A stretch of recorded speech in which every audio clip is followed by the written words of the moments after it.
Votre présence nombreuse et engagée est bien plus qu'un honneur. C'est un signal fort, celui d'un refus de l'indifférence, celui d'une volonté partagée de comprendre, d'agir et de porter une parole de vérité et de justice. Donc, au nom du Comité des Justes du Congo, je tiens à adresser mes remerciements de la République du Congo en France, invité d'honneur à notre événement. À Monsieur Bruno Fuchs, député et président de la Commission des Affaires étrangères, également invité d'honneur pour son soutien et son implication.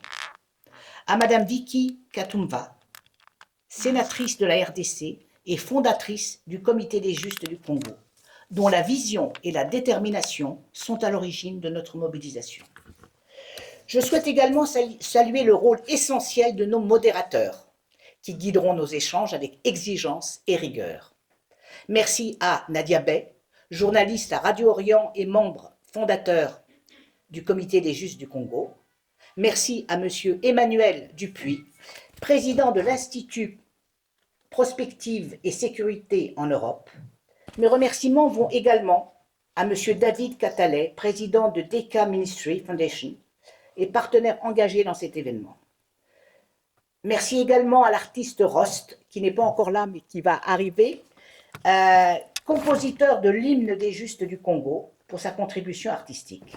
Et merci à Crystal Bello et à Ryan Hermassi, représentants de l'association What About Congo, qui incarne la jeunesse dont la voix est essentielle dans la construction d'un avenir de paix.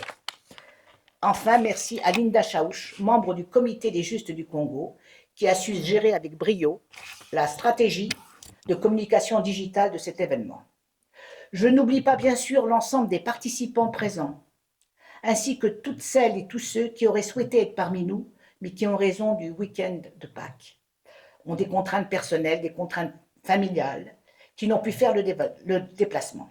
Nous pensons à eux et nous savons que leur soutien nous accompagne malgré la distance.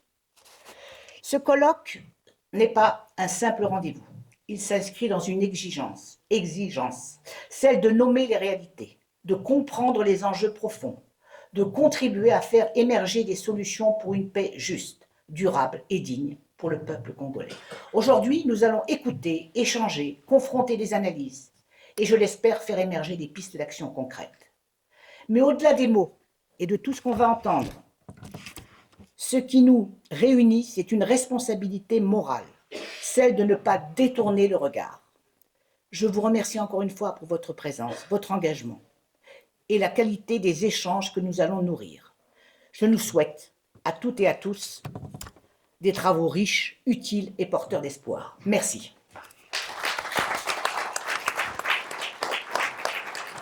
Merci Lisa pour la parole. Je tiens à saluer l'assistance et à remercier celles et ceux qui, en dépit de leurs occupations, portent en leur cœur la question de la République démocratique du Congo. Je vous remercie, mesdames et messieurs. Comme vous le savez, ça va faire bientôt une année que nous avons commencé cette mobilisation. Nous avons créé ce groupe qu'on appelle les Justes du Congo pour mobiliser l'Europe. Parce que l'Europe nous est familière. L'Europe nous est proche. Et nous nous retrouvons, lorsque nous venons en Europe, nous nous retrouvons chez nous. Nous avons créé ce mouvement, ce groupe, les Justes du Congo, pour sensibiliser sur la question congolaise. Et tout à l'heure, j'espère qu'entre les lignes, nous allons développer ce dont vous attendez de nous. Une petite allocution, peut-être pour vous mettre dans le bain de ce que nous sommes en train de faire, que ce soit ici à Paris, à Bruxelles ou chez nous à Kinshasa. Donc, c'était juste un mot de bienvenue pour saluer cette assistance aussi nombreuse qui s'intéresse à la question congolaise. Je vous remercie. Maintenant, permettez-moi d'adresser des remerciements particulièrement chaleureux et sincères à son Excellence l'ambassadeur. Sa participation à ce colloque nous honore profondément. Elle témoigne de l'importance des liens qui nous unissent, mais aussi de l'engagement commun en faveur de la paix et de la stabilité en République démocratique du Congo. La diplomatie est, nous le savons, un pilier essentiel dans toute la dynamique de sortie de crise. et dans la construction d'un processus de paix durable. Son Excellence va ainsi nous proposer un point de situation précieux et partager avec nous son analyse des dynamiques en cours avec toute la richesse de son expérience, de son engagement. C'est donc avec beaucoup d'émotion, de respect, que je lui cède la parole. Excellence, si vous voulez nous rejoindre sur la tribune. Bonjour tout le monde. Honorable Madame la Présidente des Justes du Congo, Mesdames et Messieurs, distingués invités en vos titres et rangs et qualités, je voudrais tout d'abord remercier les organisateurs de cette conférence pour la pertinence du thème choisi et pour la qualité des échanges qu'elle suscite. Parler aujourd'hui des paix confisquées en République démocratique du Congo, c'est nommer une réalité douloureuse, mais aussi c'est poser les bases d'une responsabilité collective. Car, oui, la paix en RDC n'est pas simplement menacée. Elle est entravée, compromise par des dynamiques que nous connaissons tous et face auxquelles la communauté internationale ne peut plus se contenter d'observer. Dans ces contextes, la France occupe une place particulière. Partenaire historique de la République démocratique du Congo, elle joue un rôle important, à la fois sur le plan bilatéral et sur le plan dans les enceintes multilatérales. Cette relation s'est traduite ces dernières années par des actions concrètes qu'il convient de saluer ici. Je pense aux interventions de l'Agence française de développement, dont les projets contribuent de manière tangible au développement socio-économique de notre pays. Ces initiatives participent à traiter les causes profondes de l'instabilité actuelle dans notre pays. Je pense également à la coopération militaire, notamment à travers les soutiens à l'école de guerre de Kinshasa, où je suis moi-même intervenant depuis sa création, et la formation du bataillon Jungle que vous avez suivi, près de 715 ou 720 militaires qui ont été formés récemment à Kisangani. Ces efforts renforcent les capacités de nos forces armées et témoignent d'un engagement utile et pragmatique. Sur le plan diplomatique, la France a également pris ses responsabilités. Je voudrais ici souligner le rôle qu'elle a joué au Conseil de sécurité des Nations Unies, notamment à travers l'historique résolution 2773. Ce texte a constitué une avancée importante et a servi de base aux discussions et aux accords de paix conclus à Washington.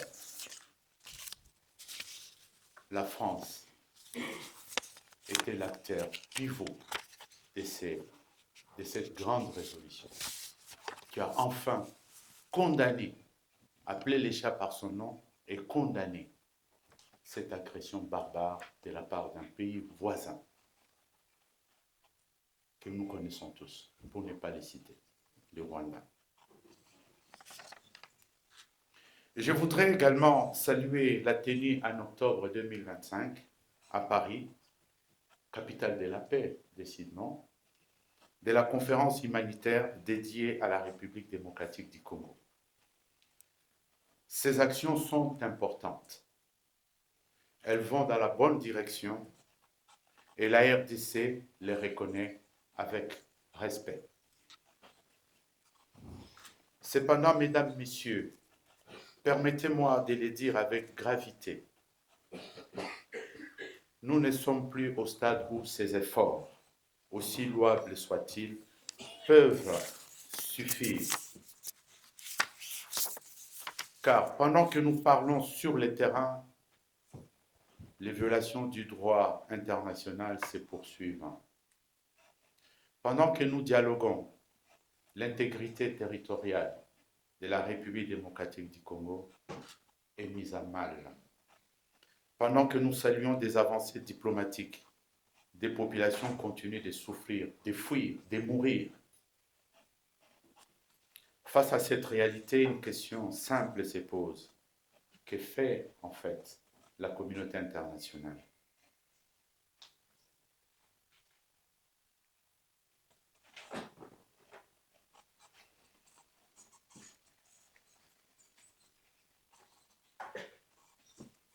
Je disais donc, face à cette réalité, une question se pose, que fait la communauté internationale lorsque ses propres règles sont bafouées de manière répétitive?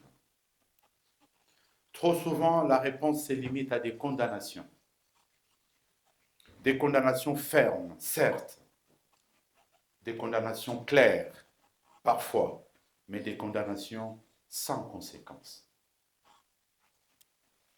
Or, sans conséquence, il n'y a pas de dissuasion. Et sans dissuasion, il n'y a pas de changement d'attitude de la part des agresseurs. C'est pourquoi nous appelons avec insistance à un changement de paradigme. Je ne suis pas le premier à faire cet appel, mais on ne cessera jamais de le faire tant que ce changement de paradigme ne nous aura pas convaincus. Il ne peut y avoir de paix durable sans responsabilité. Il ne peut y avoir de stabilité sans redevabilité. Il ne peut y avoir de respect du droit international sans sanctions effectives. La France, en tant que membre permanent du Conseil de sécurité des Nations Unies et puissance diplomatique majeure, dispose de leviers importants. Elle a la capacité d'influencer, d'orienter, de mobiliser. Nous l'invitons ici, dans cette enceinte,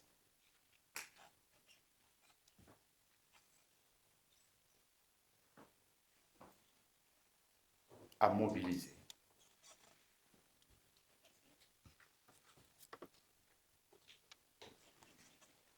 À dépasser les registres des déclarations pour entrer dans celui de l'action, à transformer les condamnations en décisions, à faire en sorte que les violations répétées du droit international entraînent des conséquences concrètes, visibles et dissuasives. Nous parlons ici des sanctions ciblées, proportionnées, mais réelles, des sanctions qui touchent les responsables, des sanctions qui envoient un message clair. L'impunité n'est pas et ne saurait être une option. Car tant que les violations resteront sans réponse, elles continueront. Tant que les acteurs déstabilisateurs ne paieront aucun prix, ils n'auront aucune raison de changer. Et tant que cette situation perdurera, la paix restera, en effet, comme vous l'avez si bien dit, confisquée. Mesdames, Messieurs, la République démocratique du Congo ne demande pas la charité, elle demande la justice. Elle ne demande pas des faveurs, elle demande le respect du droit. Elle ne demande pas des discours, elle demande des actes. Ces exigences ne relèvent pas d'une posture circonstancielle. Elles s'inscrivent dans la défense des valeurs universelles que la France. Je ne saurais pas ici faire l'évocation du pays du droit de l'homme, la Révolution française. La France, donc, pays des valeurs universelles, comme l'ensemble des pays épris de paix et de justice, a vocation à porter avec constance et cohérence ces valeurs dans un cadre privilégié d'expression au sein de la francophonie, espace de solidarité et d'engagement dans lequel la République démocratique du Congo attend assumer pleinement un rôle de premier plan. Notre pays occupe une place centrale, non seulement par les nombres de ses locuteurs, mais aussi par sa vitalité culturelle, sa jeunesse et son engagement. C'est dans ces constats que s'inscrit derrière, du reste, la candidature de Mme Juliana Lumumba au poste de secrétaire général de l'Organisation internationale de la francophonie. Cette candidature porte une vision, celle d'une francophonie plus engagée, plus attentive aux enjeux de paix, de souveraineté, de développement, bref, une francophonie des peuples. Elle porte également une symbolique forte, celle d'un engagement renouvelé en faveur de valeurs dont nous avons en partage. Soutenir cette candidature, c'est reconnaître le rôle moteur de la RDC dans l'espace francophone. C'est aussi affirmer une volonté de renouvellement et d'ambition pour notre organisation commune. Je voudrais donc me résumer que la paix en RDC est possible, mais ne se décrète pas. Elle se construit et elle se protège. Elle exige du courage politique, elle exige de la cohérence, elle exige surtout des actes à la hauteur des principes que nous proclamons. La France a un rôle majeur, je l'ai dit, à jouer. Elle peut être un acteur décisif. Elle peut contribuer à faire basculer la situation du côté de la paix. Mais pour cela, il faut aller plus loin, il faut agir avec détermination. Et il faut enfin faire respecter les droits internationaux par des mesures concrètes, y compris des sanctions. Ça, c'est plus que la paix cessera d'être confisquée, ça, c'est plus qu'elle deviendra une réalité. Je dis, je vous remercie. Nous vous adressons nos sincères remerciements, Excellence, pour cette intervention éclairante et engagée, et aussi réaliste. Merci à Juliana Lumumba pour ce beau moment. Elle avait souhaité participer à notre événement, mais elle est en tournée africaine et elle est à Dakar et dans des engagements et un agenda très très serré. Donc elle nous a envoyé cette vidéo que j'ai partagée avec vous. Voilà. On n'a pas de temps de réaction pour le moment, on attendra la fin du séminaire, donc on va continuer. Donc avant de lancer les panels consacrés à l'état des lieux et aux perspectives, il y a un premier temps fort destiné à poser, à rappeler les fondamentaux de ce conflit. Pour ouvrir ce premier temps d'échange, je donne la parole à Emmanuel Dupuis, qui va présider et animer ce panel introductif. Pour ce mot d'introduction, ces mots d'introduction qui nous plongent d'emblée dans le débat, puisque la francophonie est aussi une des inspirations, en tout cas vous allez l'entendre à travers les prises de parole successives, sur lesquelles une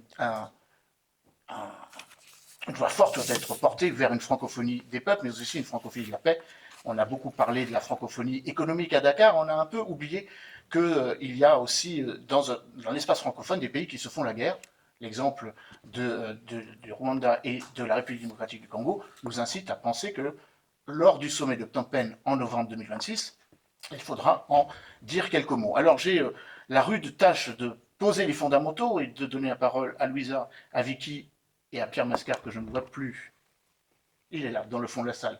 Il va nous rejoindre, et ensuite d'engager les différents panels. Alors, il y aura beaucoup de choses à dire par rapport aux fondamentaux. On va commencer déjà par rappeler que ce n'est pas un conflit qui a démarré en janvier 2025, mais un conflit qui a démarré il y a 30 ans. Ce n'est pas un conflit qui oppose la RDC à un de ses 9 voisins, mais c'est une zone de tension.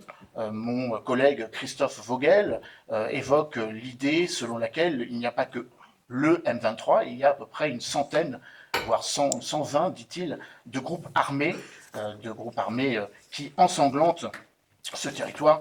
Je suis certain qu'avec un certain nombre d'experts, je me tourne vers mon ami Christophe Rigaud, nous allons en parler à travers cette évocation, donc ce baromètre de sécuritaire du Kivu qui met en avant la cartographie de ces groupes armés. Je vous rappelle qu'au-delà du M23, vous avez l'Alliance des forces démocratiques qui porte très par son nom. Certains d'ailleurs lui préfèrent l'acronyme de l'État islamique en Afrique centrale. Il y a évidemment les forces démocratiques de libération du Rwanda. Il y a un certain nombre d'autres groupes armés qui est nécessaire de prendre en considération pour comprendre que cette zone est une zone de tension particulière. John Egelund, le secrétaire général adjoint de l'ONU chargé des questions humanitaires, évoque la cruelle responsabilité de la communauté internationale qui semble détourner le regard. D'ailleurs, le pape François, quand il est venu à Kinshasa en février 2023, à côté du président Tshisekedi, avait appelé la communauté internationale à ne pas accepter un nouveau pillage africain, à ne pas accepter une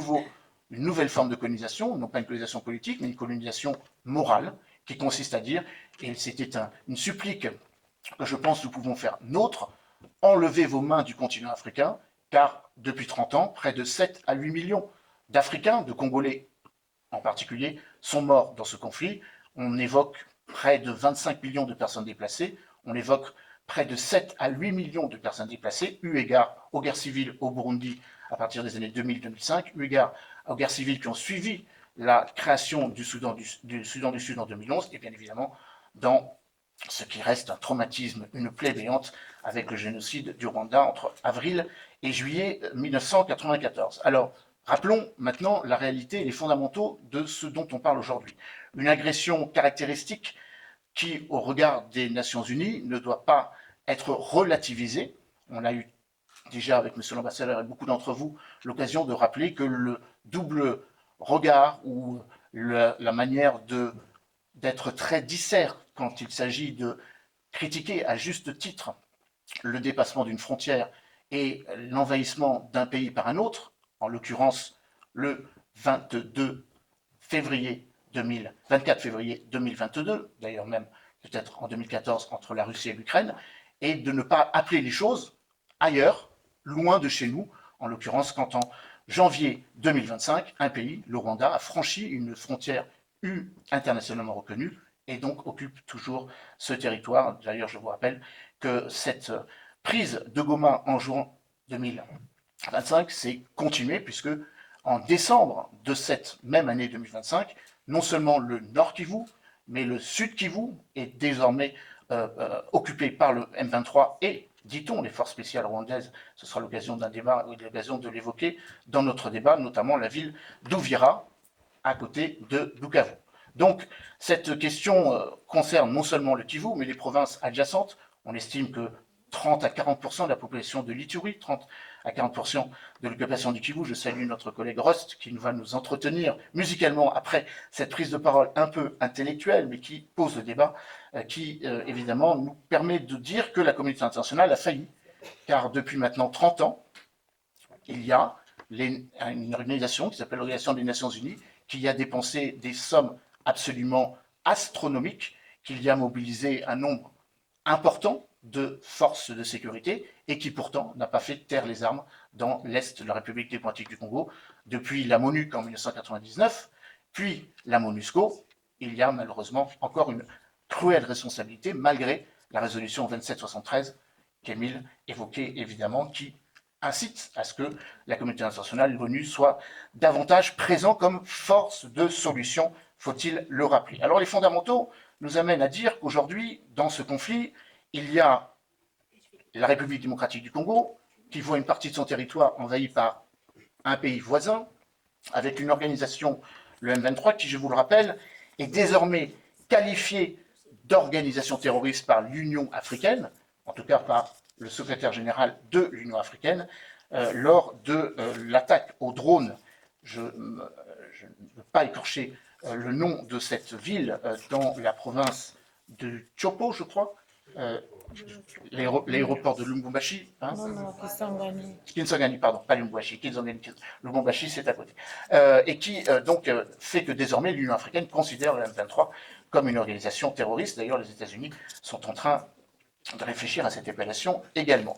Avec d'un côté une situation qui sur le terrain s'est aggravée, et puis de l'autre une réflexion qui nous amène, mais je crois que c'est un petit peu le fil conducteur de notre réflexion, à nous désoler que malgré la création d'un panel des facilitateurs de l'Union africaine, je vous rappelle qu'il existe sous la présidence de l'ancien président, désormais président du Conseil des ministres du Togo, Faure Gnassingbé, avec l'ancien président Obasanjo du Nigeria, l'ancien président Masisi du Botswana, l'ancienne présidente de transition de République centrafricaine, Catherine Zamba-Panza, et l'ancienne présidente d'Éthiopie. L'Union africaine a cherché et a veillé à ce qu'il y ait une solution négociée. Mais néanmoins, il y a d'autres processus qui n'ont pas abouti autant que nous l'aurions souhaité à une forme d'appropriation endogène des processus de facilitation. On pourrait citer le processus de Nairobi sous l'égide du président Ruto, on pourrait citer le processus de Luanda sous l'égide du président Laurentso, on pourrait également s'offusquer, ou en tout cas nous désoler du fait que le 27 juin de l'année dernière, c'est bien à Washington que l'accord de paix a été scellé, et qu'en novembre de cette même année, c'est bien à Doha que le M23 a dialogué avec les belligérants, marginalisant, excluant et l'Union européenne et la communauté internationale, pour ne pas dire l'Union africaine, qui n'a pas forcément eu totalement son mot à dire. J'en réserve un peu pour la suite, car un des éléments qui me semble être un des éléments de réflexion, c'est qu'il y a non seulement pas de voix africaine, mais il y en a peut-être trop, car j'ai évoqué un certain nombre de partenariats, un certain nombre de processus. Comment ne pas s'étonner du fait que toutes les organisations subrégionales ont été marginalisées, car aucune ne regroupe tous les belligérants, que ce soit la SADC, que ce soit la COMESA, la communauté économique des États d'Afrique centrale ou la East African Community, ne regroupant pas tous les belligérants, ont été donc marginalisés au profit de la création de structures ad hoc. La Commission internationale de la région des Grands Lacs est un exemple aussi d'une structure qui a été au fur et à mesure de sa nonobstant sa création, un peu marginalisée dans le processus. Voilà quelques éléments fondamentaux qui me permettent désormais de me tourner vers nos trois intervenants. Premièrement, l'honorable Vicky Katumba, qui est sénatrice de la région du Tanganyika. Je m'en souviens, m'en suis souvenu en me tournant vers elle, qui par ailleurs est fondatrice du Comité des Justes du Congo. Louisa a oublié de dire que je suis aussi un des fondateurs du Comité des Justes du Congo, et pas seulement, Je l'ai dit, je l'ai écrit. et pas seulement président de l'Institut Prospective et Sécurité. Fallait que j'oublie à des deux. Désolé. Et donc, Vicky, nous allons entendre votre parole forte pour essayer de comprendre une guerre qui menace de basculer dans l'irréparable, dites-vous. Et ensuite, on entendra nos deux autres panélistes, Louisa et Pierre Mascar. Son Excellence l'ambassadeur vient de... Pardon.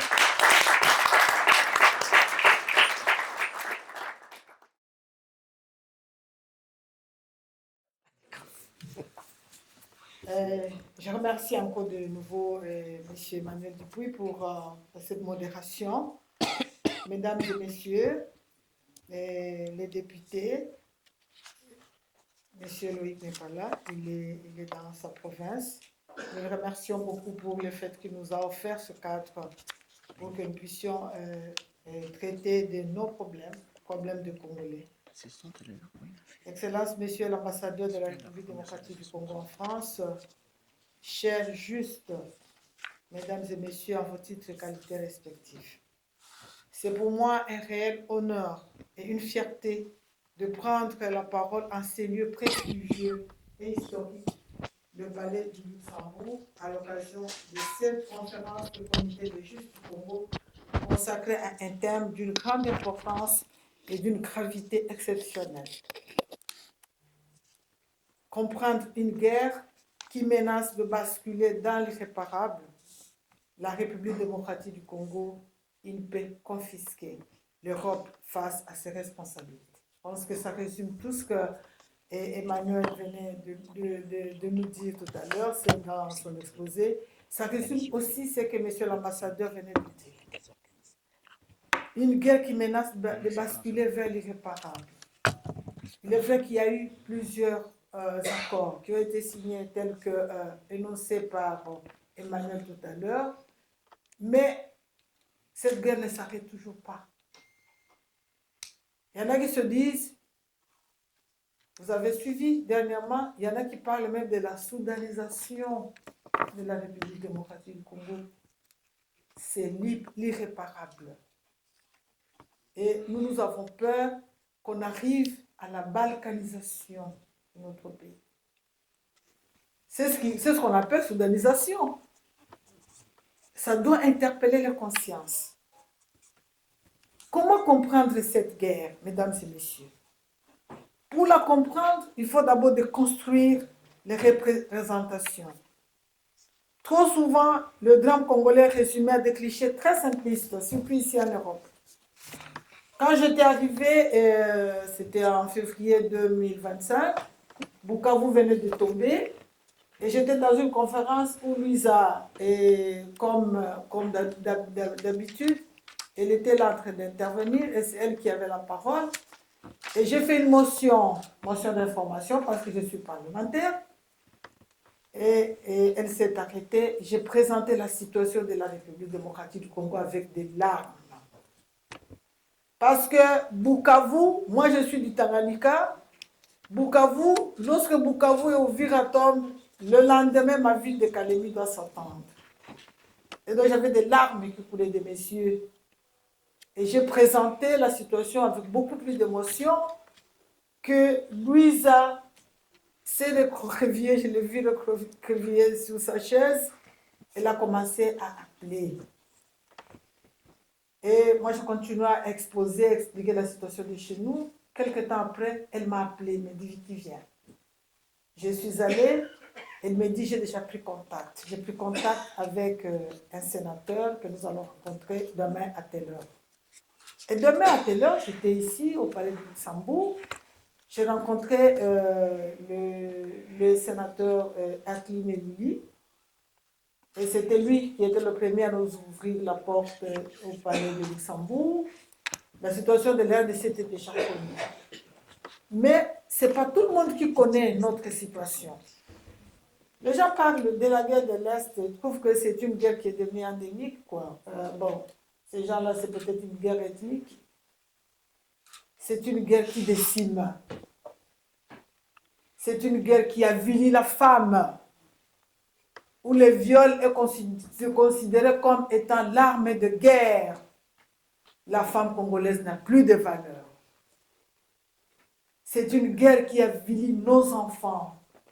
Vous vous rappellerez qu'en 2004, il y avait des Rwandais, des bataillons rwandais qui sont entrés à Bukavu, qui ont violé les femmes et qui ont violé même des enfants de 4 ans à Bukavu. Nous sommes des parents.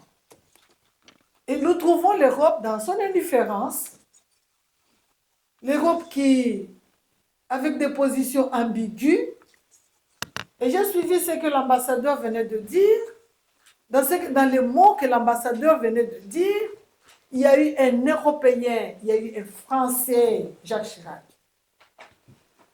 qui disait c'est inacceptable qu'un pays quitte, qu'un État quitte son pays pour aller et violer l'intangibilité des frontières de notre pays. Mais ce n'est plus le cas aujourd'hui. L'ambassadeur a égrené ici, a chanté les mérites de la France. Et nous, Congolais, nous nous sentons beaucoup plus proches de la France parce que nous parlons la même langue. Mais l'indifférence française nous met mal à l'aise. Parce que la guerre du Congo devrait être prise en charge par le gouvernement français. Et c'est pour cela que je viens souvent, chez moi parfois on se moque de moi, on dit, mais la pauvre femme, elle ne fait que partir, aller-retour. Est-ce qu'elle va obtenir quelque chose là où elle va? C'est pour cela que nous avons constitué, je vous ai dit dans mon intervention, lorsque j'ai remercié l'Assemblée, comment est né le groupe des justes. Comment est né ce groupe? Il y a eu des hommes et des femmes qui ont cru. Il y a eu des hommes et des femmes qui ont compris qu'il fallait qu'ils se joignent à la cause congolaise et qu'on continue à en parler. C'est Solé Nadia, c'est M. Ross, c'est Emmanuel Dupuis, c'est Louisa, c'est Pierre Mascoa, c'est tant d'autres, je ne vois pas Alfred ici, c'est tant d'autres, c'est Linda, c'est tant d'autres, des Français qui ont dit allons-y, jetons-nous dans le feu, dans l'eau, pour soutenir ce peuple qui souffre. Donc nous devons comprendre cette guerre. Comprendre cette guerre, c'est aussi mesurer l'ampleur de la catastrophe humanitaire qu'elle engendre. Des millions de déplacés, des femmes et des enfants victimes de violences indescriptibles et victimes de la famine. C'est la période de la saison des pluies. Ces femmes, ces vieillards sont en train d'errer dans la nature aujourd'hui. Des disparitions inexpliquées de communautés tout entières, parce que détruites. Des générations traumatisées. Derrière les chiffres, il y a des visages, des histoires, des vies brisées. Aujourd'hui, alors que des avancées diplomatiques significatives ont été enregistrées, notamment les accords signés à Washington et à Doha, et c'est ici l'occasion de saluer le courage d'un homme, un Congolais, un vrai alors, Son Excellence, Monsieur le Président de la République démocratique du Congo, Félix Antoine Tshisekedi Tshilombo, pour sa diplomatie agissante. Il est ainsi de notre devoir collectif d'en faire une lecture responsable. Ces accords constituent une lueur d'espoir, mais ils ne sauraient à eux seuls garantir une paix véritable s'ils ne sont pas accompagnés d'un engagement sincère et durable de toutes les parties prenantes. L'ambassadeur l'a si bien dit, et j'espère que tout le monde l'a suivi. En ce qui concerne notre gouvernement, celui de la République démocratique du Congo, tous les efforts sont canalisés pour obtenir une paix, gage d'un avenir meilleur pour notre pays, notre peuple, nos enfants et les générations futures. Cette conférence a le mérite fondamental de proposer un état des lieux rigoureux de la situation actuelle, en interrogeant sans complaisance les dynamiques en cours, et nous invite également de porter un regard éclairé sur les enjeux économiques majeurs, notamment le potentiel énergétique et minier exceptionnel de la République démocratique du Congo. Ce potentiel, loin d'être uniquement une bénédiction, alimente malheureusement des convoitises multiples et inscrit le conflit dans une logique que certains qualifient à juste titre de génocoste. Monsieur Pierre Massoua va vous en parler tout à l'heure, où la richesse des sols semble se payer au prix du sang des populations. Face à cette réalité, il est impératif d'interroger le rôle de la France, de l'Europe et plus largement de la communauté internationale. L'histoire des partenariats économiques et les engagements diplomatiques confèrent à ces acteurs une responsabilité particulière. Il ne s'agit pas ici d'accuser, mais d'appeler à une prise de conscience, à une cohérence des actions, à un alignement des intérêts avec les principes de justice, de paix et de respect de la souveraineté des peuples de mon pays. Mesdames et messieurs, la paix en République démocratique du Congo ne peut être ni imposée de l'extérieur, ni confisquée par des intérêts particuliers, et doit être juste, inclusive et durable. Elle doit se construire avec et pour les Congolais, dans le respect de notre dignité et de notre droit inaliénable à disposer de nos ressources. C'est pourquoi les travaux de cette conférence doivent aller au-delà du constat. Ils doivent déboucher sur des propositions concrètes d'action fondées sur la résilience des populations congolaises, sur le renforcement des institutions nationales et sur un partenariat international renouvelé, équitable et transparent.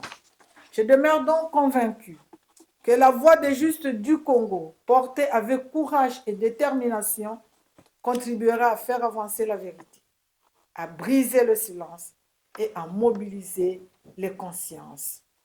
Car, en définitive, comprendre cette guerre, c'est refuser l'indifférence. C'est reconnaître que l'irréparable n'est pas une fatalité. Et surtout, choisir d'agir ensemble pour que la paix ne soit plus un horizon lointain, mais une réalité tangible pour chaque Congolaise et chaque Congolais. Je vous remercie. Qui me rappelle que je n'ai oublié quelques éléments fondamentaux par rapport au conflit. D'ailleurs, je ne ferai que reprendre les propos de Denis Mukwege en 2018 à Oslo, quand il reçoit son prix Nobel de la paix. N'oubliez pas aussi que la RDC reste, malgré les affres qui la consomment et la saignent, le pays solution, le coffre-fort des ressources continentales. Je rappelle que 68% des réserves de cobalt dans le sud Kivu, 36% des réserves de tantal, 80% des réserves de coltan dans le nord Kivu, 5e réserve mondiale de lithium, premier pays producteur de cuivre, sans oublier, je sais que c'est une question que j'évoque souvent en présence de l'ambassadeur, la méga biodiversité, les tourbières qui sont issues les tourbières tropicales, près de 36%, qui sont issues du méga fleuve qu'est le Congo, 52% des eaux fluviales du continent, 10% des eaux fluviales mondiales, 100 gigawatts de puissance, c'est-à-dire de quoi construire quasiment 40 centrales nucléaires, ou équivalent à 40 centrales nucléaires, 13% du potentiel électrique mondial. Avec tout cela, avec tous ces éléments prégnants, il est évident qu'il y a des prédations ou un intérêt pour que certains veuillent s'en emparer ou se les accaparer à mauvais escient, puis-je l'indiquer de manière supplémentaire. Bref, ces richesses convoitées sont aussi les forces, mais parfois aussi les aléas qui expliquent ou qui malheureusement doivent être prises en compte pour comprendre les tenants et aboutissants de ce conflit. Alors, ni oubli, ni impunité, le devoir de mémoire au service de la paix que Louisa va nous évoquer. Je rappelle que nous avions d'ailleurs écrit une tribune qui est parue dans le Figaro, précisément en nous opposant à la lutte contre l'impunité, en faisant en sorte que les sanctions aient lieu. Et de nouveau, que faut-il retenir du fait que ce sont les Américains, le 2 mars dernier, qui ont sanctionné 4 officiers généraux du Rwanda, l'ancien chef d'état-major, l'ancien chef d'état-major de l'armée de terre et l'ancien et actuel responsable des forces spéciales, pour vous montrer que nous sommes un peu en retard et que la Cour pénale internationale pourrait, mais peut-être que la question du génocide que va évoquer Pierre Mascar, nous rappeler que l'article 6, l'article 7 et l'article 8 de la Cour pénale internationale peuvent être évoqués, crimes de guerre, crimes contre l'humanité et crimes de génocide, notamment dans sa dimension économique, le génocide que Pierre va évoquer plus en détail. Alors Louisa, je vous cède la parole pour que vous nous disiez pourquoi et comment ne pas oublier et ne pas laisser sans justice. D'accord. Mais peut-être avant, je voudrais dire encore quelques mots sur notre comité des Justes du Congo. Vicky l'a évoqué, mais je le redis, c'est une initiative congolo-française qui a vu le jour en début janvier 2025. Donc nous sommes tout jeunes. Son ambition est simple, mais essentielle. Faire connaître la vérité sur ce qui se passe à l'est de la République démocratique du Congo. Mobiliser l'opinion publique française et européenne et inscrire dans la mémoire mondiale la tragédie vécue par les populations congolaises. Vicky a évoqué notre rencontre. Je ne savais rien quand elle a parlé. En Europe, on ne sait pas ce qui se passe. Je crois qu'il y a beaucoup de Congolais qui sont parmi nous. Pour vous, il y a beaucoup de choses que vous savez. Mais en Europe, on ne sait pas ce qui se passe. On sait ce qui se passe pas très loin de nos frontières, mais ce qui se passe en Afrique, on ne sait pas. Une guerre de 30 ans, personne n'en a parlé. Donc voilà, notre comité s'est constitué pour rompre ce silence, et notamment auprès des publics occidentaux. Ce comité est né d'un constat douloureux. Depuis trop longtemps, une guerre s'est installée dans l'indifférence, dans la confusion et dans le plus grand des silences. Depuis 30 ans, l'Est de la République du Congo est ravagé par une guerre qui ne dit pas son nom. C'est une paix confisquée, mais aussi c'est une guerre sans nom qui n'a jamais été nommée comme guerre. Une guerre que certains réduisent à des conflits, à un désordre, avec un récit qui est faux. Chaque Congolais le sait. L'histoire du conflit qui occupe la République démocratique du Congo au Rwanda a été falsifiée pour masquer les responsabilités réelles, pour protéger les puissances impliquées et condamner tout un peuple à l'oubli. On ne parle jamais d'une guerre entre le Rwanda et la RDC. On parle d'un conflit entre des tribus. La sénatrice Vicky a été la première à interpeller les sociétés civiles occidentales sur la nécessité de déconstruire l'histoire falsifiée du conflit à l'est de la RDC. Elle vous a dit que dans quelles circonstances. Et chaque fois qu'elle en trouve l'occasion, elle dénonce le mensonge et elle se fait la porte-parole des voix qu'on n'entend jamais, celles des femmes violées, des enfants soldats, des survivants mutilés. Comme elle vous l'a dit, j'ai entendu son appel et ensemble nous avons fondé le comité des justes avec le soutien de sénatrices et de sénateurs congolais qui nous ont rejoints, ainsi que de personnalités de la société civile française, dont bien sûr Emmanuel et Nadia, qui ont été Hérost parmi les premiers, et son Excellence l'ambassadeur qui nous a soutenus au premier dîner. Aujourd'hui, près de 7000 justes ont rejoint notre quête de vérité. Ils sont signataires de notre manifeste et nous aspirons à être des millions. à faire entendre la voix du Congo et à construire une paix qui respecte la mémoire des victimes. Donc, je me ressens sur notre propos. Nous sommes réunis aujourd'hui pour tenter de décrypter les réalités du conflit qui ravage l'Est de la RDC. Parmi les fondamentaux, puisque c'est des fondamentaux dont il est question, il faut prendre en compte naturellement la mémoire des souffrances engendrées par la tragédie, la stratégie de terreur qui a été mise en place. Et il me semble qu'effectivement la mémoire de ce qui s'est passé de cette tragédie doit être un des piliers de la paix. Avant d'évoquer ce que signifie le devoir de mémoire, je voudrais rappeler que, Emmanuel l'a déjà évoqué avec des chiffres, cette agression qui a fait tant de victimes, elle est motivée par des intérêts strictement économiques, liés aux ressources naturelles de la région. Il faut savoir que l'Est du Congo est une zone extrêmement riche en minerais stratégiques, indispensable à la fabrication de nombreux produits que nous utilisons quotidiennement. C'est pour s'emparer de ces richesses que des groupes armés ont mis en place une stratégie de contrôle territorial. Face à ces stratégies, les populations civiles vivant sur les territoires se sont retrouvées prises au piège. Elles sont déplacées pour libérer des zones d'exploitation. Elles subissent un régime de terreur, avec torture, violences sexuelles massives, enrôlement forcé des enfants, exécutions publiques, afin qu'elles ne puissent plus opposer aucune résistance. Et lorsque cela ne s'y fut plus, les villages sont détruits. Et nous avons tous une part de responsabilité dans ces massacres. Nous sommes impliqués malgré nous dans ce qui se passe à l'est de la République du Congo, car nous y participons indirectement comme consommateurs. Les minerais extraits dans ces zones entrent dans des chaînes d'approvisionnement mondiales qui alimentent des industries technologiques et énergétiques. Et l'exemple le plus évident est l'usage de l'ordinateur et du portable. Tous les rapports internationaux reconnaissent que ces conflits ont causé des millions de morts et plusieurs millions de déplacés. Tu as donné les chiffres exacts, je crois, 7 millions et 30 millions. Et pourtant, cette tragédie reste largement absente des mémoires internationales. Et c'est là que commence le combat pour imposer le devoir de mémoire. Je voudrais dire que la mémoire occupe un rôle central dans le processus de paix. On ne construit pas une paix durable sur l'oubli. La mémoire n'est pas un exercice du passé, elle est un outil actif de construction de la paix. Elle permet plusieurs choses. Elle permet d'abord de nommer et de reconnaître. Grâce au travail de mémoire, il devient possible de nommer les crimes, de reconnaître les victimes et de refuser leur effacement. Sans reconnaissance, il n'y a pas de réparation possible. Le devoir des mémoires, c'est aussi rétablir la vérité.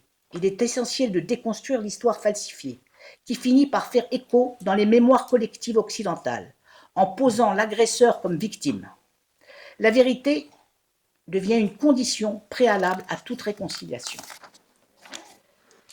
Le devoir de mémoire rend possible également la réparation. Pour se reconstruire, les survivants ont besoin que justice soit faite, que les bourreaux soient identifiés et que leurs crimes soient jugés. Le devoir de mémoire permet aussi de combattre l'oubli. Dans le cas de la République démocratique du Congo, le silence international crée une forme d'injustice supplémentaire, celle de l'oubli. Or, l'oubli est une seconde violence qui empêche les cicatrices de se refermer. Le devoir de mémoire permet également de prévenir la répétition. La mémoire empêche la répétition des violences. Un crime non reconnu constitue un crime susceptible de se reproduire. Pour tous ces motifs, la mémoire doit s'imposer comme un devoir individuel et collectif. Le devoir de mémoire, c'est refuser que les victimes disparaissent dans l'oubli. Se souvenir, ce n'est pas simplement regarder le passé, c'est redonner de la dignité humaine à ceux qui ont souffert. Dans l'est du Congo, des familles entières ont été massacrées, sans sépulture, sans reconnaissance officielle, sans commémoration. Elles ont été effacées de l'histoire. Et l'oubli devient alors une seconde violence. La mémoire est donc essentielle parce qu'elle reconnaît les victimes, elle rétablit leur humanité et documente les crimes. Le devoir de mémoire empêche le déni et permet de transmettre l'histoire. La mémoire mondiale reste aujourd'hui très inégale. Certaines tragédies sont connues, enseignées, commémorées, d'autres restent invisibles. En Europe, nous avons la mémoire de quelques tragédies, mais nous savons peu de choses de la tragédie congolaise. Les rapports qui évoquent la situation à l'est de la République démocratique du Congo parlent souvent en chiffres. Nombre de morts, personnes déplacées. Mais chaque victime a un vécu. Et elle a laissé derrière elle un conjoint, un enfant, un parent qui a besoin de se reconstruire. Et c'est pour cela qu'il faut s'appuyer sur la mémoire pour restaurer la justice. La justice pour les victimes ne relève pas seulement de la morale, car ces personnes ont droit à réparation. Il appartient à la justice internationale de les répartir dans leurs droits, les rétablir dans leurs droits. Selon le droit international, certains actes, comme les massacres de civils, les violences sexuelles systématiques ou l'extermination de populations, sont qualifiés de crimes de guerre contre l'humanité. De crimes de guerre ou crimes contre l'humanité. Ces crimes sont imprescriptibles. Ils engagent la responsabilité pénale de leur auteur et obligent la communauté internationale à punir les coupables. Ainsi, reconnaître les massacres de civils à l'est de la RDC comme des crimes internationaux n'est pas seulement une position politique ou morale, c'est une exigence juridique fondée sur des normes universelles. La justice pour les victimes signifie reconnaître les crimes, nommer les responsabilités, qualifier juridiquement les atrocités et sanctionner les auteurs. Sans reconnaissance des crimes, on ne peut restaurer la dignité des victimes et on laisse place à l'oubli. Face à l'ampleur des violences commises à l'est de la République démocratique du Congo et au silence qui les entoure, une question s'impose. Qui agit pour que ces crimes soient reconnus et que les responsables soient jugés? C'est pour tenter de répondre à cette question qu'est né le Comité des justes du Congo. Le choix du mot juste est profondément symbolique. Dans l'histoire universelle, les justes désignent celles et ceux qui, face à la violence, à la persécution ou à l'injustice, ont choisi de protéger les vies humaines et de témoigner et de refuser l'indifférence. Dans le contexte congolais, être injuste signifie refuser que les victimes des massacres disparaissent dans l'oubli. C'est porter leur mémoire dans l'espace public et défendre leur droit à la justice. C'est sensibiliser les sociétés qui ignorent ces tragédies et transmettre leur histoire aux générations futures.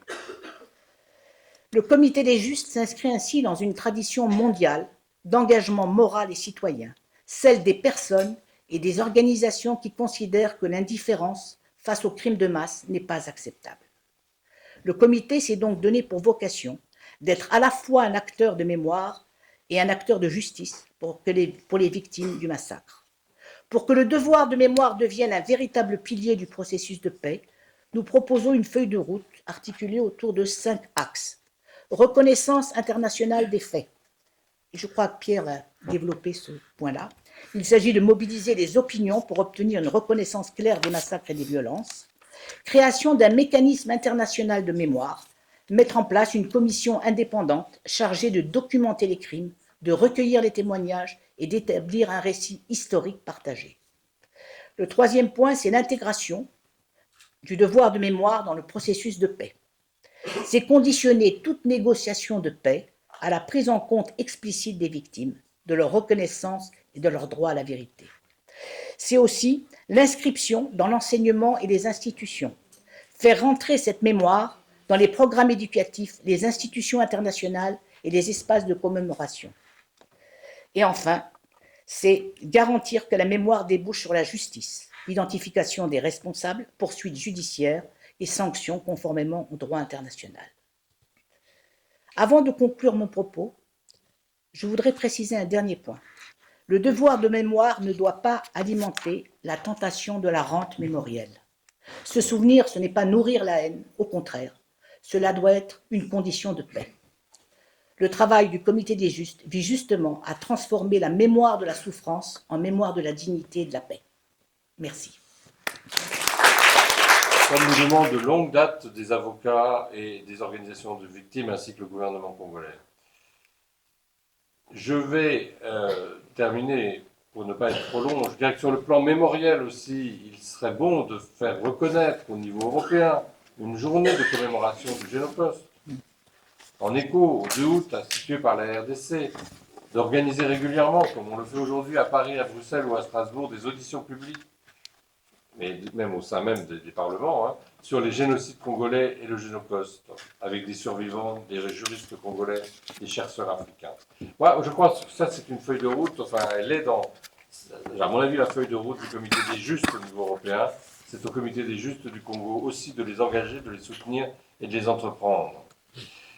Pour terminer, pourquoi finalement c'est si difficile de reconnaître de telles horreurs?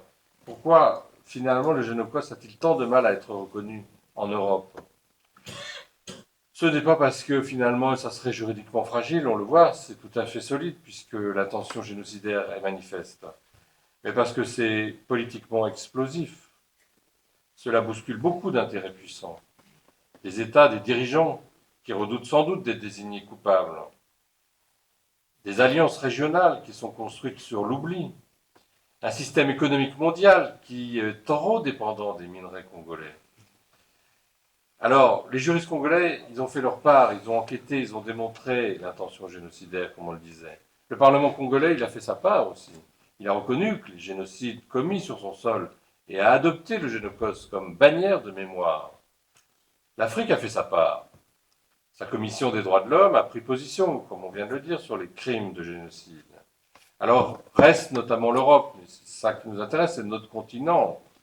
Alors, on pourra objecter, et ça je tiens à dire, c'est que c'est pas parce qu'il y a des accords de paix qui ont été signés à Washington que la priorité serait désormais de tourner la page et de ne pas insister sur la reconnaissance de ces génocides. Parce qu'aucun texte, fût-il parrainé par les plus grandes puissances, ne peut tenir lieu d'absolution générale. Il n'y aura pas de paix durable sans justice, nous on l'a vu en Europe, nous-mêmes. Il y a eu une justice après la paix. Et il n'y aura pas de justice sans reconnaissance des génocides congolais et du Génocide. Donc je pense que c'est au juste du Congo, chère Louisa, cher honorable, de se battre avec tout le monde et à nous tous, en fait, pour que l'Europe reconnaisse le Génocide, les génocides congolais, pour des gains économiques, et dise avec les Congolais, je crois, ne pas oublier, ne jamais répéter, commencer à guérir. Merci. Merci Pierre. C'est précisément ce que nous avions écrit dans une tribune, ensemble, en avril 2025. Nous refusons de pleurer les larmes de sang du Kivu, où nous faisions une autre proposition que vous avez oublié d'évoquer, je la précise, une conférence mondiale sur le commerce des minerais, un peu comme le processus de Kimberley, pour qu'on puisse vérifier la traçabilité des matières premières qui sont utilisées dans nos appareils. Mais je dirais, c'est à ça que je faisais référence, c'est que cette tribune qu'on a co-signée, à laquelle on a adhéré, on nous a refusé le droit d'utiliser le mot génocide. Et de mentionner le Rwanda. Et de mentionner le Rwanda. Mais je pense qu'aujourd'hui, il faut vraiment que ce terme-là, ce terme juridique, soit mentionné et que l'on ne dise pas « oui, ce sont des crimes de guerre, mais ce n'est pas un génocide, c'est un génocide ». Merci Pierre. Avant de céder la parole à Rost pour un petit intermède musical, nous porterons, c'est une annonce paroissiale que l'on pourrait presque faire en cette Semaine Sainte, nous porterons cette parole auprès de notre ami Younous Omarjee, député européen, vice-président du Parlement européen, chargé de l'Afrique. Et je crois qu'un déplacement à Bruxelles, du coup, s'imposerait pour qu'il y ait une résolution du Parlement européen qui engagerait ensuite le Conseil européen et, accessoirement, singulièrement, en même temps, ce n'est pas toujours le cas, la Commission européenne. Merci beaucoup, Pierre, pour ces propos prophétiques, presque, en cette Semaine Sainte de nouveau. Alors, je vais céder la parole à Rost, qui va nous faire qui va nous chanter, qui va nous évoquer un requiem.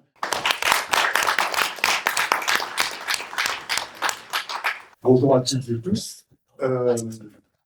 Écoutez, moi, je suis ravi d'être là. C'est un moment toujours plus heureux quand ce sont pour des événements heureux. Voilà, on est au combat ici. Notamment, moi, je suis pas mal engagé sur différents sujets ici avec mon association de banlieues actives auprès des jeunes dans le quartier. Je suis chroniqueur sur pas mal d'émissions, avec parfois des débats qui ont fait énormément de bruit, justement sur les questions de discrimination, de racisme, notamment j'étais sur CNews pendant pratiquement 17 ans, et notamment avec Pascal Praud à une époque où, voilà, si vous voyez ce que je veux dire, je ne m'étalerai pas dessus. Évidemment, moi je suis d'origine togolaise et je suis un panafricaniste. Et On va l'entendre. le sort de notre continent, c'est aussi le sort de nous tous, que l'on soit de la diaspora ou qu'on soit sur le continent. C'est un combat commun qu'on doit mener à chaque fois qu'il se passe des injustices sur le continent. On doit se lever tous comme un seul homme avec un grand H. Je fais attention maintenant là-dessus. Et donc, c'est vrai que c'est un combat commun. Et notre devoir en tant que personnalité engagée, il est d'être ici, il est d'être aux côtés de nos frères et sœurs du Congo. Il est dans ces combats avec les justes. Ne pas hésiter une seule seconde à rejoindre Louisa et Vicky pour la mise en place de ce comité. Et j'en parle régulièrement étant chroniqueur sur pas mal d'autres émissions. C'est vrai que j'en parle à chaque fois que je peux en parler. Je le fais même quand c'est pas le sujet, même sur des chaînes parfois qui n'ont pas de rapport spécialement. J'interviens sur I24 News, entre autres, tous les mardis, depuis 6-7 ans. Et c'est un sujet aussi que je place souvent dans l'émission, même quand ce n'est pas le sujet. Donc, on va continuer de se battre à notre niveau. Et là, la chanson que j'ai faite, alors le clip n'est pas complètement la version, la personne, mon monteur m'a donné la version qui n'est pas la définitive, mais bon. Oui, c'est l'intermédiaire. Vous allez voir, c'est un clip que j'ai fait, une chanson que j'ai écrite pour le sujet et qu'on va défendre et qu'on va diffuser au maximum pour essayer aussi de faire en sorte qu'il y ait plus de gens qui rejoignent lorsqu'on allie le combat sur le terrain avec l'artistique, avec l'art dans sa globalité. On arrive aussi à fédérer des gens qui, initialement, ne vont pas dans les conférences, qui ne s'intéressent pas forcément de facto à ça. Et je voudrais remercier vraiment toutes les personnalités qui m'ont fait confiance pour ce combat. Vous allez voir, ils sont nombreux dans le clip. Ça part de Lyon Thuram, en passant par Sidney Kourou, en passant par Alfred Daya. Merci. Plus fort si c'est possible. Il est pressé d'entendre le titre. Donc voilà. Je vais vous laisser voir le titre et puis. Aussi être culturel, et c'est un digne hommage à la mobilisation multidimensionnelle qui nous rassemble ici et qui nous rassemble évidemment depuis la création donc des Justes du Congo. Alors ne soyez pas frustrés, je sais qu'il y a beaucoup de gens qui veulent prendre la parole, mais par souci de temps, on va tout concentrer à la fin et on va passer au premier panel, puisqu'on a déjà eu un panel, mais il y en aura deux, et on s'excuse évidemment, en s'excusant pour le délai qui nous amène donc à commencer comme de coutume, comme de rigueur, très en retard, mais peu importe. L'essentiel, c'est que tous les intervenants soient là. Je les ai vus, donc nous allons continuer après donc les fondamentaux sur l'état des lieux, pour ensuite terminer avec le deuxième panel, avec les perspectives. Et donc j'ai le plaisir d'appeler Alfred Dibondi Zondomio, député de RDC, président du groupe d'amitié de l'Assemblée nationale de la RDC, ou d'amitié RDC France, Sylvie Étienne Kofi Ayi, président de Ensemble pour le Congrès ivoirien, et ma collègue Samantha Ramsamy, journaliste, qui va nous rejoindre en vous remerciant. Et on peut encore une fois, pendant qu'ils rejoignent leur place... Bon, alors très bien, donc on les félicite, on félicite les léopards de la République démocratique du Congo. D'ailleurs, un autre de nos amis, Christian Mukendi Christos, est également à Guadalajara. Il ne peut pas venir, mais il nous a fait l'amitié de nous donner une visio. Donc Alfred va nous parler évidemment de son rôle de président du groupe d'amitié RDC France. On avait invité Carlos Martins Bilongo, votre alter ego, mais malheureusement, il n'a pas pu se joindre à nous, mais je sais que vous travaillez en concertation, en harmonie presque, si j'ose dire, avec lui.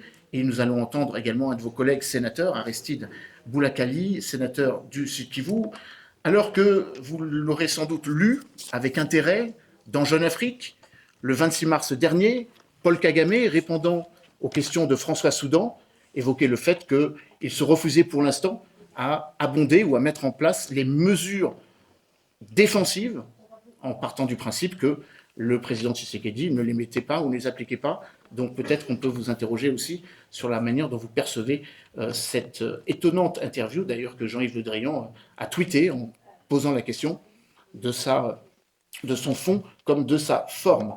Et puis bien sûr, je serai très heureux de donner la parole également à Sylvie et à Samantha. Je sais que Samantha va nous parler de la manière dont le traitement médiatique de ce qui se passe à l'est de la République démocratique du Congo se déroule, non pas depuis 2 ans, mais depuis 30 ans. En tout cas, je suppose qu'elle fera cette exégèse. Et puis Sylvie, qui n'est pas congolaise, mais ivoirienne, montrant que c'est bien une détermination panafricaine, un Togolais qui slame, Sylvie qui va faire un plaidoyer tout aussi fort et tout aussi poignant pour que l'on n'oublie pas, pour qu'on conscientise. J'ai vu Claude Issard qui utilise beaucoup cette parole et je crois que c'est un mot important, qu'on conscientise les opinions publiques qui parfois ne se rendent pas compte de ce qui se passe très loin de chez eux et qui pourtant sont des crimes littéralement innommables. Alors, si la technique marche, peut-être que je peux me retourner vers le sud Kivu ou à Kinshasa. Aristide, êtes-vous là? Il essaie de se connecter. Il essaie de se connecter. Alors, en attendant qu'Aristide Boulakali se connecte, je vais donner la parole à Alfred Dibandi, Zone Do Mio, député et président du groupe d'amitié RDC France, qui nous avait fait l'amitié de venir intervenir devant mes étudiants, que je salue. J'aurai l'occasion de vous en parler un peu plus en avant, notamment dans 2 associations, What About Congo, qui est un partenaire de cette initiative, et nous avions fait dans l'école où j'ai la modestie d'enseigner la géopolitique africaine, un colloque mettant en avant les viols comme crimes de guerre, comme vecteur malheureusement de cette violence barbare qui concerne non seulement la RDC, mais l'ensemble des pays, donc de ce qu'on a coutume d'appeler la région des Grands Lacs. Alors, Alfred, vous êtes ici au Sénat, ce n'est pas tout à fait la même maison que la vôtre, mais comment entendez-vous mettre en avant la nécessité d'une diplomatie parlementaire, ou en tout cas d'une mobilisation des parlementaires, non seulement français, non seulement francophones, mais européens et peut-être même d'ailleurs mondiaux? Merci d'abord, cher Dupuis. Je crois que après, on va dire 40 heures de vol sur 3 jours, donc j'ai la voix un peu enchiffrée, mais je ferai un effort de porter ma voix un peu plus haut. Je crois qu'on va m'entendre. Je commence par féliciter les organisateurs, les juges du Congo, honorable sénatrice Vicky. On ne s'est pas vu la fois dernière, mais cette fois-ci, je suis là encore. Excellence l'ambassadeur, l'ensemble de l'équipe de Juste du Congo et les participants ici. Évidemment, si je suis là, c'est pas parce que le Sénat est ailleurs. C'est peut-être une autre chambre, mais nous vivons tous dans la même maison. Dans cette maison où la parole est l'âme de la liberté et la condition même de notre action politique. La parole pour nous, elle est chère. En tant que parlementaire, que je sois à l'Assemblée ou au Parlement ou au Sénat, je ne m'interdis guère de rappeler ce qui s'est passé au Congo. Et ici, je crois aujourd'hui, il m'était demandé de faire l'état des lieux, n'est-ce pas, sur la situation qui prévaut chez nous. Parler de cet état des lieux, c'est aussi rappeler à l'Europe qu'elle s'est imposée un catéchisme de la repentance en faisant prévaloir la diplomatie sur le droit, parce que j'estime que l'Europe a souffert longtemps pour ce qui est de la situation en RDC, d'une forme de complexe de la culpabilité. Alors, en prenant part active à ce genre d'activité, c'est aussi rappeler à l'Europe que la dame des préemptions de ces catéchismes de la repentance, mais aussi de ces complexes de culpabilité a sonné son glas. Elle est arrivée et il faut justement ouvrir grand les yeux. C'est vrai que l'Europe tarde à voir clair. Elle brise volontairement les lunettes de la justice et de la vérité sur l'autel crématoire d'une myopie diplomatique de la mémoire et qui malheureusement s'écrit à sens unique. C'est-à-dire, devrais-je rappeler ici la magnifique phrase qui pour moi est une leçon de Marc Arthur qui est vainqueur justement de la guerre du Pacifique, qui professait que le guerre perdu se résume souvent en 2 mots, trop tard, et rappeler à l'Europe que cette leçon psalmodie par ailleurs la valeur persuasive de la nuance et de la remise en question permanente dans la foi aux faits et dans le discernement des actions, avant de nourrir l'espoir d'accéder au parage de la vérité, de la justice et de la réconciliation.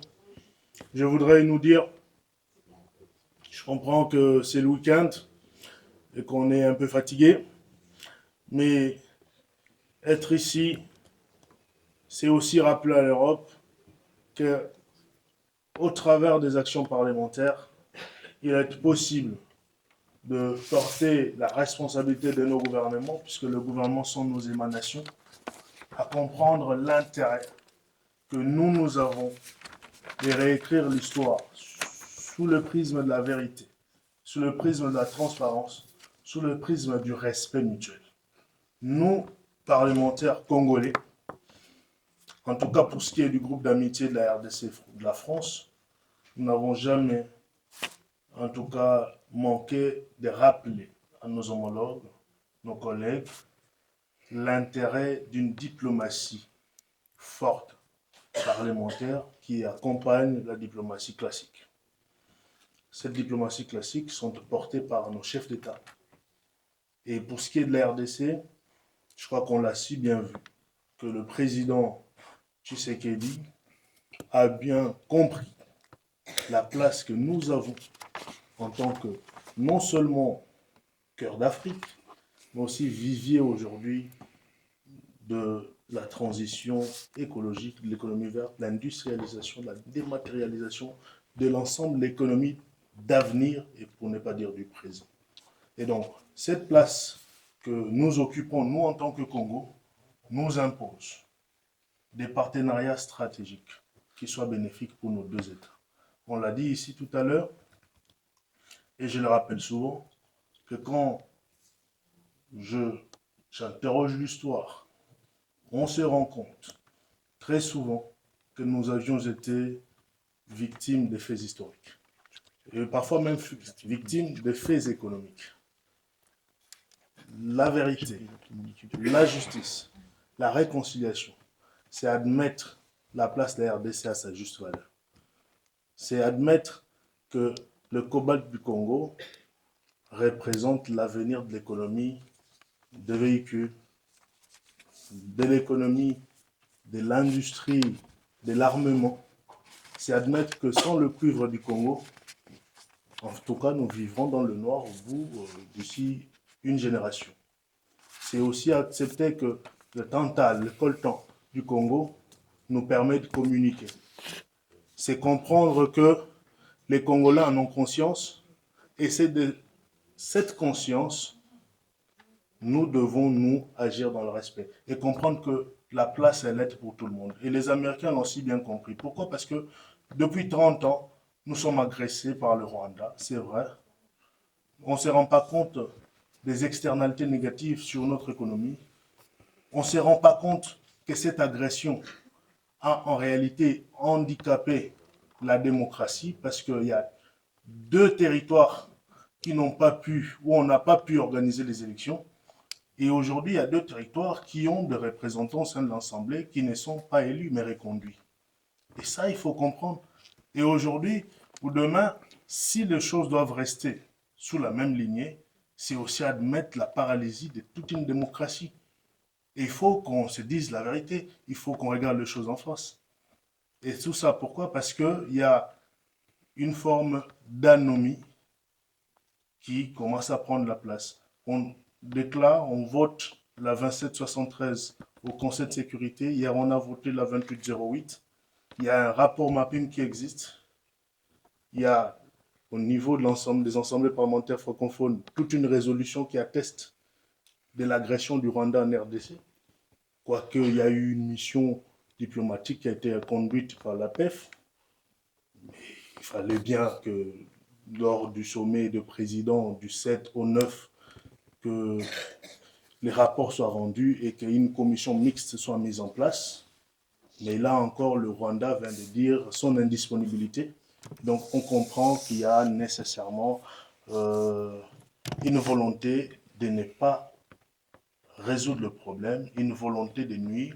Et quand on suit la dernière interview du président rwandais, on se rend compte que l'Europe devrait prendre ses responsabilités, comme les États-Unis, la France en premier, parce que le droit de préemption qui a été consacré n'est pas une simple emphase dans un accord, c'est toute une attitude que nous revendiquons de la part des Français. Et donc, il y a tout cela, et je crois qu'au fil des échanges, cher Louis Dubuis, nous pourrions aborder différentes questions, mais ce qui est sûr, et ce que je préfère vous dire, c'est que le Congo tient à rassurer l'Europe de sa disponibilité pour pouvoir dupliquer ces accords de Washington, particulièrement sur sa partie d'accord stratégique, parce que on ne semble pas s'en rendre compte. J'ai toujours dit aux Français, et je préfère que ce soit dit aujourd'hui devant notre ambassadeur ici, que nous sommes les seuls pays en Afrique qui s'ouvrent à tout le corridor au niveau de l'Afrique centrale, au niveau de l'Afrique australe, qu'il s'agisse du corridor qui mène vers Durban, qu'il s'agisse de Dar es Salaam, qu'il s'agisse du corridor vers Nairobi, ça va arriver, qu'il s'agisse de Douala, qu'il s'agisse de Lobito, Sakanya Lobito, qui est même consacré comme l'un des axes stratégiques de mise en œuvre de l'accord partenariat stratégique avec les Américains. Mais je dis, le corridor de Douala n'est pas repris dans l'accord. Et pourtant, les Français gèrent essentiellement la logistique qui s'y trouve. Et c'est dans l'Ubangi, et c'est l'Union européenne qui finance la RN6 et la RN23 au niveau du Congo. Donc le Congo, il est assez grand. On a parlé des eaux. On ne se rend pas compte de la sécheresse qui frappe aujourd'hui sur la Corne de l'Afrique, qui frappe les Tchad et la guerre des eaux. Et pendant ce temps, on a une grande tragédie climatique, écologique, dont souffre notamment l'Europe. Mais on vous a dit, en termes statistiques, c'est que vaut la RDC avec ses tourbières, essentiellement dans le Grand Équateur. Donc il y a assez de choses à dire et je crois que, chers frères, la RDC s'ouvre au monde aujourd'hui avec une jeunesse, avec des parlementaires, avec des autorités qui ont bien conscience de leur place pour aujourd'hui et pour demain et qui entendent les respects, mais surtout le respect du droit et par le droit. Merci. Merci Alfred pour ce rappel. Vous êtes né en 92, donc vous faites partie de la génération Z. J'ai complètement oublié, je m'en excuse, d'appeler Christelle Dello, mon étudiante de l'association What About Congo, qui va nous parler en propos complémentaires, en tant que discutante, comme on dit, de l'implication des jeunes de la diaspora dans le processus de paix, le rôle de la génération Z. Christelle, venez vous installer là. Et je vous donnerai la parole après. Et je m'excuse, venez, mettez-vous à côté de Sylvie. Comme ça, vous pourrez rebondir sur les propos qui ont été tenus. Alors, l'ambassadeur l'a dit dans son discours, le président Tshisekedi, il a écrit dans un numéro spécial que je conseille, le numéro de l'hémicycle, je cite, « La paix ne se décrète pas, elle se construit ». On pourrait même faire ce parallèle avec ce que disait Alain, on ne naît pas citoyen, on le devient. Et bien finalement, c'est un petit peu ça dont il est question aujourd'hui. Nous devons construire brique à brique, pierre par pierre, resolidifier un petit peu de cette fragile échafaudage qui a été déconstruit au fur et à mesure de ces 30 dernières années. Alors, je vais donner la parole à Alfred, à Aristide, pour qu'il réponde, mais il y a une question à laquelle vous n'avez pas répondu, quand même, parce que l'article 4 de l'accord de Doha du 15 novembre 2025 entre la RDC, l'Alliance du fleuve Congo et le M23 précise la restauration et le retour de l'État. Comment est-ce que les parlementaires doivent jouer ce rôle et qu'est-ce que vous exigez maintenant pour que cet accord soit abondé? En quelques mots, et ensuite, je donne la parole à Aristide. Non, mais écoutez, vous savez que le droit international repose d'abord sur le principe de bonne foi. Ça, c'est le principe primordial, je veux dire, du droit international, du droit de traité. Les traités existent. Vous savez, d'abord, je crois que notre ministre des Affaires étrangères a fait comprendre que le processus de Doha connaissait du pain sur la planche, on va dire, du pain à l'aile, pour deux raisons. D'abord, parce que aujourd'hui, il y a crise au sein du Moyen-Orient, donc ce qui bloque un peu le processus. Et deuxièmement, parce que le Rwanda et la FCM 23 a continué à violer les accords malgré euh, leur signature. Donc moi, je voudrais par contre dire que la meilleure manière de faire rétablir l'autorité de l'État, c'est aussi de comprendre que l'État rwandais a bien conscience de sa place sur l'échiquier économique international, notamment par le fait qu'il ne peut nullement survivre sans les pillages des ressources des RDC, sans la complicité aux crimes commis contre le Congolais. Et donc, une solution pour rétablir l'autorité de l'État, ce serait notamment, c'est ce que je dis tout à l'heure, accepter, n'est-ce pas, de revenir vers l'ordre du droit.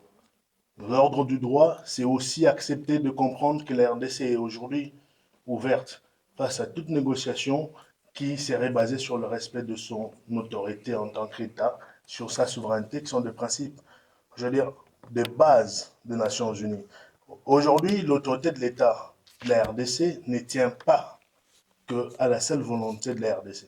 Ça tient aussi à la volonté de la mobilisation internationale au profit de la RDC et du droit qui prime du côté de la RDC au fin que le Rwanda reprenne sa place et que le M23 soit sanctionné ou pour que l'FC soit sanctionné avec tous responsables. Ce que les États-Unis ont fait devrait inspirer l'Europe et devrait prendre ce que j'ai dit tout à l'heure, la place de la RDC et aussi la responsabilité de l'Europe face aux crimes qui sont commis en RDC. Donc voilà. Merci, merci beaucoup Alfred pour ces propos. Alors, je vais me tourner non pas vers Cristal. Pas de connexion. Il a essayé, donc on ne peut pas l'avoir en direct. Ah bon? Pourtant, il apparaissait sur... Bah oui, on a essayé la connexion, mais apparemment, il n'a pas de connexion là où il est. Ah, alors nous sommes privés de sa parole. Enfin bon, elle sera portée par d'autres justes qui nous ont rejoints et nous les en remercions physiquement. Alors, je vais me tourner à ce moment-là vers Sylvie Etienne Kofi Ayi, présidente de Ensemble pour le progrès ivoirien. Déjà, vous nous expliquez en quoi, en tant qu'Ivoirienne, vous participez de cette mobilisation et de la nécessité de rappeler que c'est un combat qui se mène sur tout le continent africain. Oui. Appuyez. Voilà. Merci, M. Dupuis. Merci au juste du Congo pour cette initiative d'avoir mis en place ce colloque et d'avoir mis en place votre plateforme. À vous écouter, c'est une plateforme qui est... Parlez au micro. C'est une plateforme qui est riche de personnes ressources de divers horizons. Et vraiment, je vous félicite et je vous encourage. Voilà. Donc, comme vous l'avez dit, je suis Etienne Kofi Sylvie. Je suis présidente d'un parti politique ivoirien, Ensemble pour le progrès ivoirien, où pour les élections passées d'octobre 2025, j'ai été candidate. Donc voilà, donc je suis une ancienne candidate. Et on rassemble les forces pour les élections prochaines en 2030. Pourquoi je me retrouve ici? Le combat ce qui se passe en RDC, c'est une cause commune.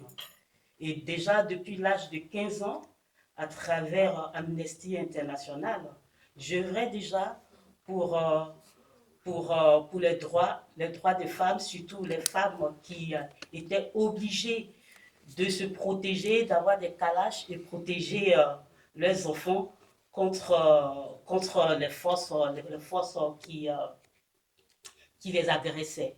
Donc, mon implication dans cette cause commune date de plus de 30 ans. Et aujourd'hui, je fais partie de la fondation DDK Ministries, qui est dirigée par le docteur David Katalay. Et cette fondation s'occupe des droits humains, des droits des femmes victimes de toutes sortes de violences à l'est de la République du Congo. Et aussi dans toute la RDC, hein, parce que nous avons des bases un peu partout. Et ici, cette fondation est représentée par une association et nous sommes dans les droits humains. Donc, si je suis ici, c'est au nom de l'intégrité africaine, parce que la RDC est un pays continent. Et comme vous l'avez si bien mentionné dans vos dires, la RDC est un continent qui est au niveau ressources naturelles, qui occupe une place très importante pour le salut, je pourrais dire, du monde. Et si c'est pour le salut du monde, pourquoi pas le salut de l'Afrique? Et c'est parce que la RDC est en mal que toute l'Afrique, aujourd'hui, je pourrais dire, est aussi en mal. Donc, il est de notre devoir de nous impliquer de façon significative dans ce combat, d'aider des frères aujourd'hui qui sont agressés. Et agressés pourquoi? Pour leurs richesses, leurs ressources naturelles. Et cela n'est pas acceptable. Donc, voilà, nous sommes ici pour parler de l'accord de Washington. La question, c'était quoi? C'était, est-ce que c'est une solution, l'accord de Washington? Moi, je pourrais dire oui, parce que cet accord a été potentiellement élaboré dans un cadre complet pour la paix, la sécurité et la coopération, je pourrais dire régionale, dont des accords, disons, bilatéraux, économiques et autres, pas seulement bilatéraux, mais aussi multilatéraux, pour que la paix revienne de façon significative à l'est de la République du Congo. Et c'est très important. Et donc, je pourrais dire dans d'autres villes où règne l'insécurité. Et cet accord potentiel a été mis en place à travers une combinaison de mesures très intéressantes, des mesures, disons, militaires, des mesures économiques et des mesures, je pourrais dire, comment dirais-je, sécuritaires et tout à fait humanitaires. Et c'est vraiment très important quand on regarde cet accord. Il n'y a pas de raison que cet accord ne soit pas une solution. Ne soit pas une solution pour le problème de la RDC. Mais qu'est-ce qui pose problème? Est-ce une absence de volonté des deux gouvernements, voilà, à la mise, comment dirais-je, en œuvre de façon véritable de cet accord qui est très solitaire et plutôt salutaire, que salutaire pour les Congolais, que pour l'Afrique et pour le monde entier, voilà, ou c'est parce que les différentes parties prenantes qui devaient s'impliquer dans cet accord sont absentes. Quand je parle des différentes parties prenantes, je parle des acteurs de la société civile, voilà, les organisations de la société civile. Je parle des populations elles-mêmes, leur implication directe pour la mise en œuvre de cet accord, ces populations qui sont elles qui vivent aujourd'hui les affres de ces conflits. Moi, je pourrais parler de guerre, mais on dit conflit. Il faut dire les choses par leur nom. En tant qu'écologistes, nous disons des choses par leur nom. Et quand je vois le génocoque me fait penser à l'écocide. L'écocide qui est de détruire la maison terre parce que nous voudrons maximiser le maximum de profit, voilà, en détruisant, je pourrais dire, la terre. Parce que nos différentes économies sont basées sur l'extraction du matériel qui est de la terre. Et c'est ce qui se passe aussi en RDC et il faudra vraiment faire quelque chose. Il faudra vraiment faire quelque chose. Et c'est pour cela que nous, au sein de DDK Ministry Foundation, je vais ouvrir une bretelle, excusez-moi, au niveau de nos actions qui va un peu toucher les perspectives. Nous avons des actions que nous menons, en plus du plaidoyer, nous travaillons sur le capital humain. Nous accompagnons les femmes. À notre sein, nous avons 6 000 bénéficiaires. Pas trop long pour que puissions engager le débat. Voilà. D'accord, d'accord. Nous avons 6 000 bénéficiaires à qui nous apportons une prise en charge médicale, psychologique, parce que ces femmes sont dans un état de stress, dans un état je pourrais dire même de dépression, de stress post-traumatique. Et ces personnes ont besoin qu'on leur apporte cette prise en charge psychologique. Nous leur apportons aussi la prise en charge nutritionnelle, éducative, et on les accompagne à mettre en place des activités génératrices de revenus pour leur autonomisation, l'autonomisation de leurs familles, de se prendre en charge. Et cela réduit à notre niveau, l'impact de la pauvreté en ce qui concerne nos bénéficiaires. Et pour cette année 2026, par nos moyens, nous avons acquis un terrain de 5 hectares. Et sur ce terrain, nous sommes en train de construire un centre de formation qui va accueillir par an 1000 femmes. Donc 1000 femmes qui vont être accueillies et aussi qui vont être formées à des activités, je pourrais dire générales, comme couture, la boulangerie et autres. Et à côté de cela, elles vont être aussi formées à l'énergie solaire. Voilà, ces femmes aussi seront des ingénieurs en énergie solaire. Oui. Non, on ne va pas s'en sortir. Merci. Ben oui, c'est ce que je viens de vous dire. C'est possible. C'est possible. Rallumez votre micro. Rappelez votre micro. C'est possible parce que je l'ai répondu au début de mon intervention, que c'est possible. Ça a été élaboré, pensé, élaboré pour résoudre le problème à l'est de la RDC.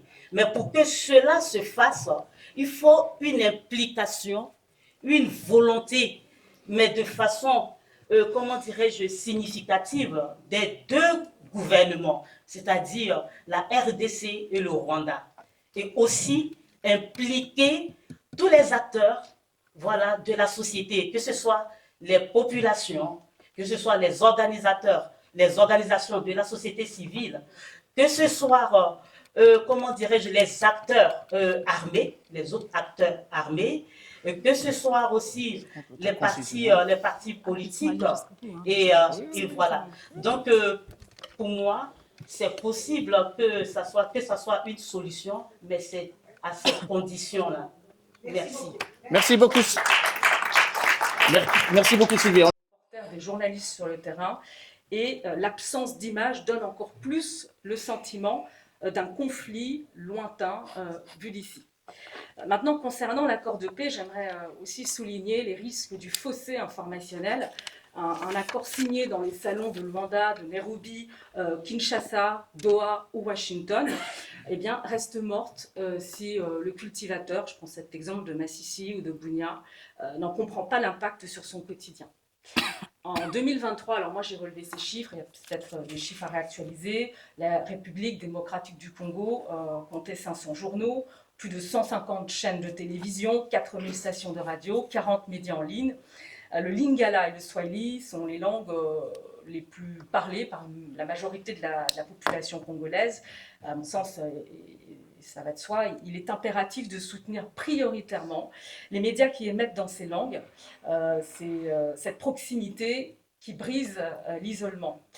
Et sans un décryptage finalement en langue nationale, l'accord de paix, les enjeux de la crise dans l'Est restent perçus comme l'affaire des élites, laissant ainsi la voie à la désinformation et aux manipulations, notamment sur les réseaux sociaux. Alors justement, j'en viens à ce point important, c'est le défi numérique.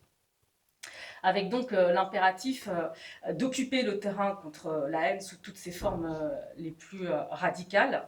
Mon constat, il est le suivant, les médias professionnels sont confrontés à une rude concurrence dans le champ de l'information digitale.